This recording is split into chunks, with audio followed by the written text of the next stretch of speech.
Hello students, कैसे हो आप सभी।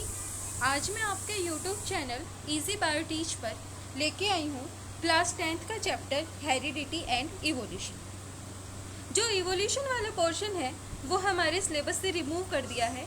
अब हमें जो कवर करना है वो है heredity. We have seen that reproductive processes give rise to new individuals that are similar but subtle different।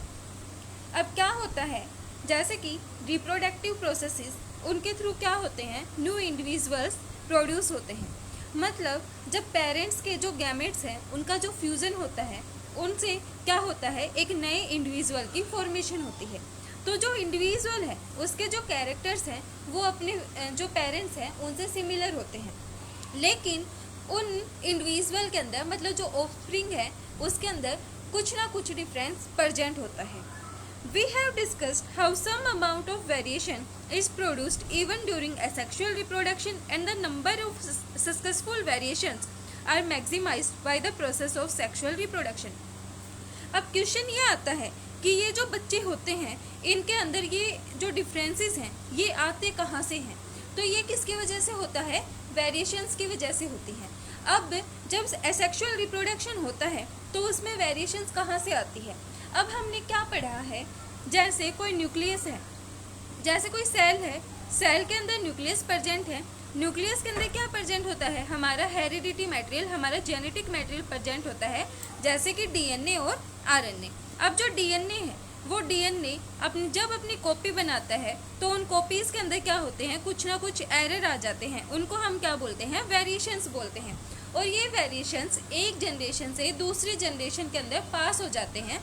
तो जो बच्चे हैं उनके अंदर हमें क्या देखने को मिलते हैं, डिफरेंसेस देखने को मिलते हैं, उनको हम क्या बोलते हैं, वेरिएशंस बोलते हैं। तो जो एक्सेक्सुअल रिप्रोडक्शन है उसके अंदर हमें थोड़ी अमाउंट में ही वेरिएशंस देखने को मिलती हैं, लेकिन जो सेक्सुअल रिप्रोडक्शन है उसके अंदर हमें बहुत ज़्यादा वेरिएशंस देखने को मिलती हैं। अब क्वेश्चन ये आता है, सेक्सुअल रिप्रोडक्शन के अंदर वेरिएशंस ज़्यादा क्यों प्रेजेंट होती है as compare to asexual reproduction. तो जो सेक्सुअल रिप्रोडक्शन है उसके अंदर जो मेल और फीमेल गैमेट्स जो दोनों का फ्यूज़न होता है, तो जो ये गैमेट्स हैं इनके अंदर भी क्या होती हैं, वेरिएशंस प्रेजेंट होती हैं। और दूसरा जो डीएनए अपनी कॉपी बनाता है उस डीएनए के अंदर भी एरर्स प्रेजेंट होते हैं। तो इन दोनों की वजह से ही क्या होती हैं, वेरिएशंस प्रेजेंट होती हैं। तो जो सेक्सुअल रिप्रोडक्शन है उसके अंदर वेरिएशंस ज़्यादा देखने को मिलती है। नेक्स्ट हम देखते हैं वेरिएशन होती क्या है। जैसे कि हमने देखा कोई सेल है, सेल के अंदर न्यूक्लियस प्रेजेंट है और जो न्यूक्लियस है उसके अंदर हमारा क्या प्रेजेंट है, जेनेटिक मटेरियल। अब जब ये जेनेटिक मटेरियल मतलब जो डीएनए है वो अपनी कॉपी बनाता है तो उन कॉपीज़ के अंदर कुछ ना कुछ एरर्स आ जाते हैं जिनकी वजह से क्या होती हैं, वेरिएशंस होती हैं। अब हम डेफिनेशन देखते हैं। Variation can be defined as any difference between the individual in a species और groups of organism of any species. जो वेरिएशंस हैं उनको हम कैसे डिफाइन कर सकते हैं, any difference between the individual in a species और group of organism of any species. Variation are the differences in the genetic makeup और फिनोटाइप ऑफ वेरियस ऑर्गेनिज्म। जो वेरिएशन है वो डिफरेंसेस कहाँ कहाँ पे हो सकते हैं, उनके जीन्स में, मतलब उनको जीनोटिपिक डिफरेंसेस भी हो सकते हैं और फिनोटिपिक डिफरेंसेस भी देखने को मिल सकते हैं। फिनोटिपिक मतलब जो फिजिकल अपीयरेंस है, जैसे कि colour of the I, skin colour, इनके अंदर क्या होती हैं, वेरिएशंस देखने को मिल सकती हैं। और दूसरा जो हमारे जेनेटिक मेकअप है उसके अंदर हमें वेरिएशंस देखने को मिल सकती हैं। नेक्स्ट हम देखते हैं हेरिडिटी। अब हेरिडिटी क्या होती है, हेरिडिटी क्या होता है, मतलब कैरेक्टरिस्टिक्स का ट्रांसफ़र होना एक जनरेशन से दूसरी जनरेशन में, उसको हम क्या बोलते हैं, हेरिडिटी बोलते हैं। The transfer of characters from one parent to offspring, that's known as heredity। अब इनहेरिटेंस क्या होता है, जो हेरिडिटी प्रोसेस है जिसके थ्रू क्या हो रहा है, ट्रांसफ़र हो रहे हैं कैरेक्टर्स एक पेरेंट से, मतलब पेरेंट से ऑफस्प्रिंग तक, उनको हम क्या बोलते हैं, हेरिडिटी बोलते हैं। तो इस प्रोसेस को हम क्या बोलते हैं, इस प्रोसेस को हम इनहेरिटेंस बोलते हैं, जिसके थ्रू जो कैरेक्टर्स हैं वो एक जनरेशन से दूसरी जनरेशन में पास होते हैं। नेक्स्ट हम देखते हैं ट्रेट्स। ट्रेट्स क्या होते हैं। अब तक हम बोल रहे हैं जो कैरेक्टर्स हैं वो एक जनरेशन से दूसरी जनरेशन के अंदर पास हो रहे हैं, उनको हम क्या बोलते हैं, कैरेक्टर बोलते हैं, मतलब जो हेरिडिटी है। अब क्या हुआ, जो कैरेक्टर हम बोले जा रहे हैं उन कैरेक्टर्स को हम क्या बोलते हैं, ट्रेट्स बोलते हैं। Traits are characteristics features of an organism present in physical form that is visible और in a physiological aspect of the organism. Traits क्या होते हैं, कैरेक्टरिस्टिक्स और कैरेक्टरिस्टिक फीचर होते हैं ऑर्गेनिज्म के, जो कि प्रेजेंट होते हैं फिजिकल फॉर्म में, और ये क्या होते हैं, विजिबल होते हैं और इन physiological aspect of the organisms. अब जो ट्रेट्स हैं उनको क्लासिफाई किया गया है दो टाइप्स के अंदर। First is acquired, second is inherited traits. Acquired traits वो ट्रेट्स होते हैं बच्चों जिनको हम अपनी लाइफ टाइम में एक्वायर करते हैं, जिनको हम अपने जन्म के बाद एक्वायर करते हैं, उनको हम क्या बोलते हैं, एक्वायर्ड ट्रेट्स बोलते हैं। इनहेरिटेड ट्रेट्स वो ट्रेट्स होते हैं जो हमारे पास हमारे जन्म के टाइम से ही प्रेजेंट होते हैं, मतलब बाय बर्थ हमारे अंदर प्रेजेंट होते हैं, उनको हम क्या बोलते हैं, इनहेरिटेड ट्रेट्स बोलते हैं। अब हम देखते हैं those traits that are developed by the individual during his life time. वो ट्रेट्स जिनको इंडिविजुअल अपने लाइफ टाइम में एक्वायर करता है, डेवलप करता है, उनको हम क्या बोलते हैं, एक्वायर्ड ट्रेट्स बोलते हैं।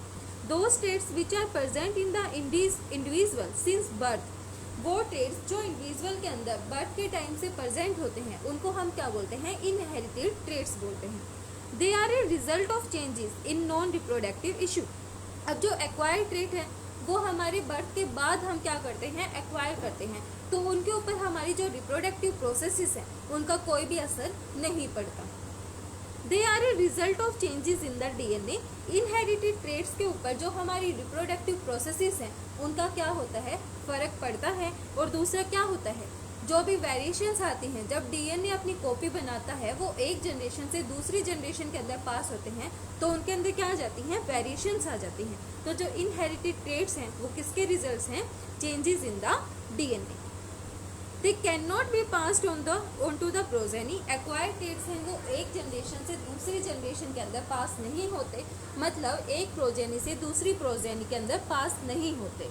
इनहेरिटेड ट्रेट्स वो होते हैं they are transmitted in the progeny, जो कि एक प्रोजेनी से दूसरी प्रोजेनी के अंदर पास हो जाते हैं। अब हम वो देखते हैं example of acquired trait that is pierced eye and large muscle size. Example of inherited traits that is colour of eye, colour of skin and colour of hair. अब बच्चों क्या होता है, पियर्स्ड आई, जैसे कि हमारी मम्मियाँ, हमारी जो मम्मी है, हमारी मदर हैं, वो अपने कान की पियर्सिंग करवा लेते हैं, लेकिन ये ट्रेट जो अगली जनरेशन है उसके अंदर पास नहीं होता, ये कैरेक्टर अगली जनरेशन के अंदर पास नहीं हुआ, तो इसको हम क्या बोलते हैं, एक्वायर्ड ट्रेट बोलते हैं। अब जो नेक्स्ट जनरेशन है उनको भी अपनी जो पियर्सिंग है वो करवानी पड़ती है, उसको हम क्या बोलते हैं, एक्वायर्ड ट्रेट बोलते हैं। मतलब ये हमने हमारी लाइफ टाइम में क्या किया, एक्वायर्ड किया। जो कलर ऑफ आई और स्किन कलर है, हेयर कलर है, ये इनहेरिटेड भी हो सकते हैं, मतलब ये पेरेंट्स के कलर से सिमिलर हो सकते हैं। नेक्स्ट हम देखते हैं जीन्स। जीन्स क्या होते हैं, अब तक हमने पढ़ा कोई सेल है, सेल के अंदर न्यूक्लियस प्रेजेंट है, न्यूक्लियस के अंदर क्रोमोसोम्स प्रेजेंट है और क्रोमोसोम्स के अंदर डीएनए प्रेजेंट है, और डीएनए की एक स्मॉल सेगमेंट को हम क्या बोलते हैं, जीन्स बोलते हैं। Specific segment of DNA that's called genes. ये जीन्स क्या करते हैं, ये जीन्स रिस्पॉन्सिबल होते हैं for the transfer of character from one generation to next generation, that's called jeans.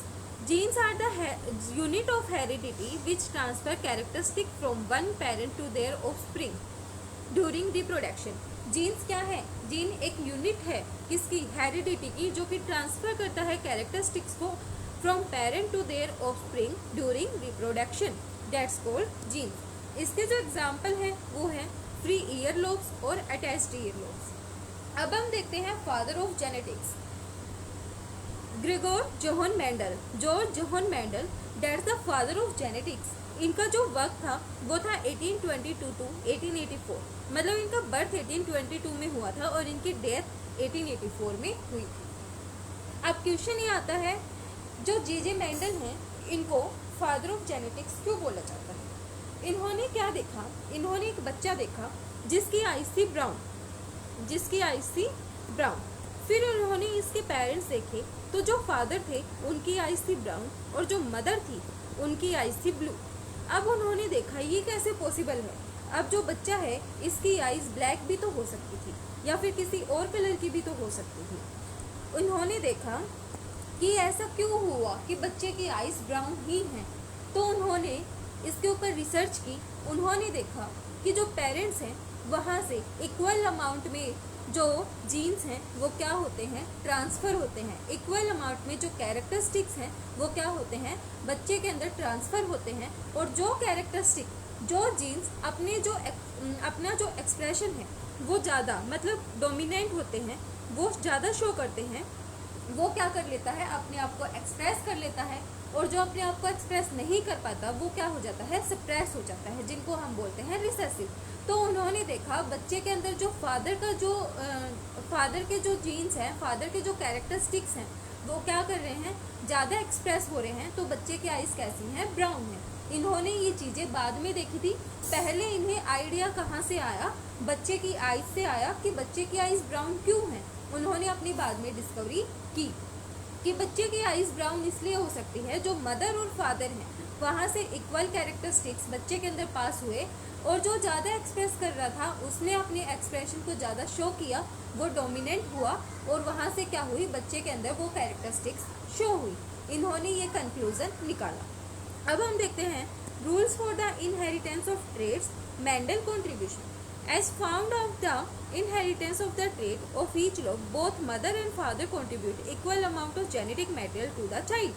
इन्होंने क्या बोला, जो बोथ मतलब मदर और फादर हैं वो इक्वल अमाउंट में कंट्रीब्यूट करते हैं to the genetic material of the child. Next इन्होंने क्या बोला, it means that the child receive two version of the trait, one from each parent.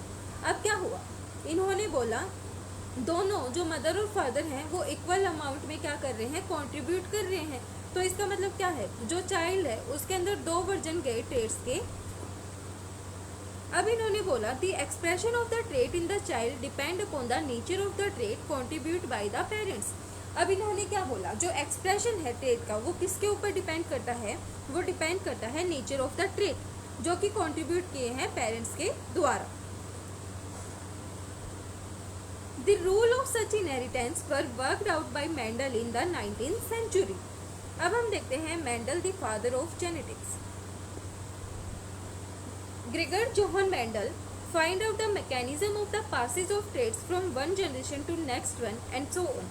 इन्होंने क्या किया, इन्होंने फाइंड आउट किया mechanism for passing the traits one generation to next generation. मतलब इन्होंने देखा कि जो ट्रेट्स हैं वो एक जनरेशन से दूसरी जनरेशन में पास कैसे हो रहे हैं, उन्होंने इस मैकेनिज्म को फाइंड आउट किया। तो इसकी वजह से इन्हें क्या बोला जाता है, फादर ऑफ जेनेटिक्स बोला जाता है। नेक्स्ट हम देखते हैं in 1856 Mendel became interested in hybridization experiment on garden pea. 1856 में मेंडल ने क्या किया, हाइब्रिडाइजेशन एक्सपेरिमेंट किया। किसके ऊपर किया, गार्डन पी के ऊपर किया, जिसका साइंटिफिक नेम है Pisum sativum. He first raise pure breeding plants and then select 7 characters which had 2 alternate traits for breeding. इन्होंने सबसे पहले क्या किया, जो प्योर ब्रीडिंग प्लांट्स थे उनको रेज किया, उसके बाद उनके अंदर से 7 कैरेक्टर्स सेलेक्ट किए जिसके पास 2 अल्टरनेट ट्रेट्स प्रेजेंट थे फॉर ब्रीडिंग।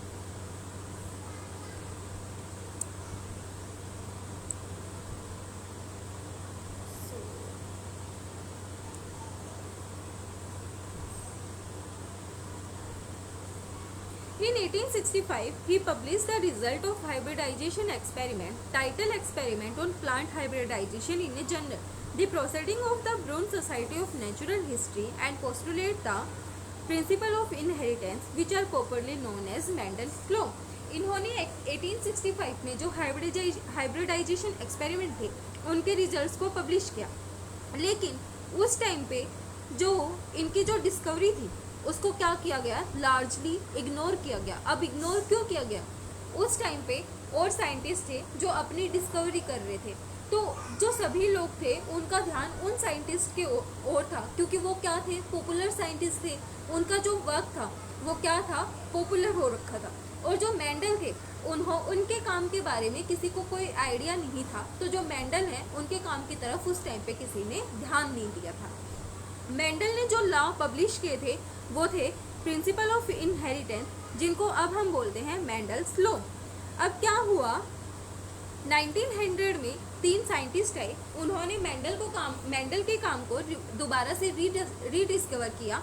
वो साइंटिस्ट कौन कौन से? वो थे Hugo de Vries of Holland, Karl Correns of Germany, Erich Tschermak of Austria. इन्होंने क्या किया, मेंडल के काम को दोबारा से रीडिस्कवर किया।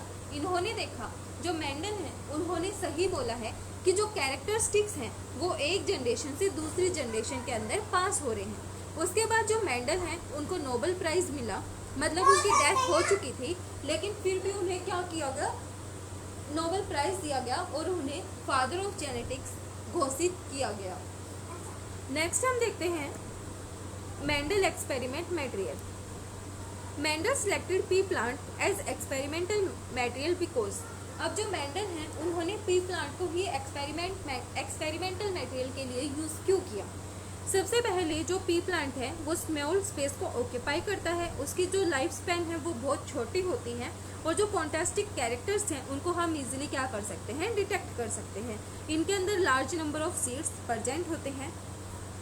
नेक्स्ट है इसके अंदर सेल्फ पॉलिनेशन प्रेजेंट होता है और क्या होता है, जो प्लांट है उसको बहुत कम अमाउंट में केयर की ज़रूरत होती है। प्लांट्स को हम इजी से कल्टीवेट कर सकते हैं और इसके ऊपर बाइसेक्सुअल फ्लावर्स प्रेजेंट होते हैं, मतलब मेल और फीमेल जो फ्लावर हैं वो एक ही प्लांट के अंदर प्रेजेंट होते हैं। अब हम देखते हैं 7 कैरेक्टरिस्टिक्स जो कि मेंडल ने अपने एक्सपेरिमेंट के लिए सिलेक्ट किए थे। 7 characters which contrasting trades selected by Mendel. इन्होंने इधर की साइड हमने लिख रखे हैं कैरेक्टर, इधर डोमिनेंट ट्रेड और इधर रिसेसिव ट्रेड। इन्होंने कैरेक्टर लिए height of stem, seed shape, seed colour, flower colour, pod colour, shape of pod and flower position.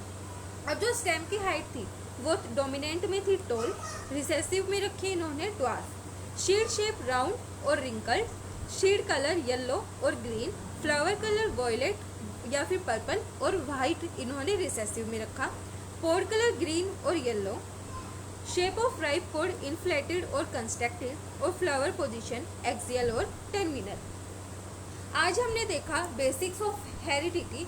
Next video में हम कवर करेंगे मेंडल ने अपना एक्सपेरिमेंट परफॉर्म कैसे किया, उसके बाद हम देखेंगे मोनोहाइब्रिड क्रॉस और डाईहाइब्रिड क्रॉस। आज की हमारी वीडियो इतनी ही थी। वीडियो पसंद आई तो लाइक शेयर एंड